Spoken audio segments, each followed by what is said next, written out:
Emotion and behavioral flexibility. The thrust of the argument from these new emotion theorists is that emotion may be the basis for our immediate primal sensate consciousness. This is in sharp contrast with, for example, the perspective in the field of artificial intelligence, which links intelligence, if not consciousness, with mathematical digital processing rather than the rapid analog forms of emotional reactions. As Andy Clark suggests, the truth is probably that we have both types of mental processing, but as the new theorists insist, the emotion-based system is biologically predominant.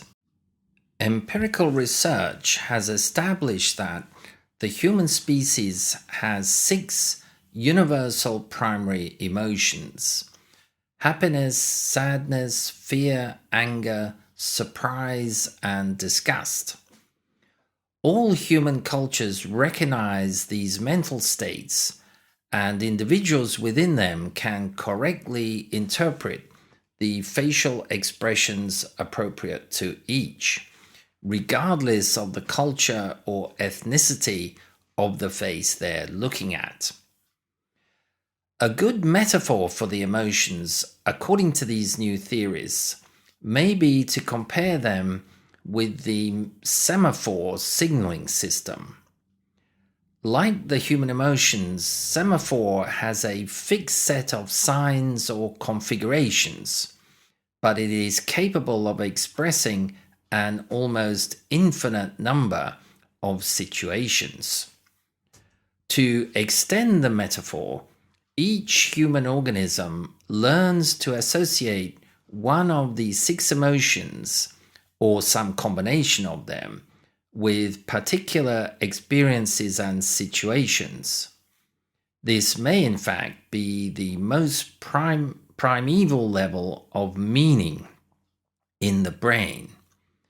These emotional responses then signal the brain's motor system to produce an appropriate behavioral response. The flexibility comes from the notion that the associations between the 6 emotions and particular experiences is not fixed. It can change via learning and/or dramatic changes in the life experience of the individual. It may be, as per Humphrey's theory earlier, that the drama and magic of consciously experienced emotions, plus other qualia, is what provides humans with their internal motivations, especially the motivation to go on living. The behavioral flexibility provided by the human range of emotions also contributes to our ability to plan.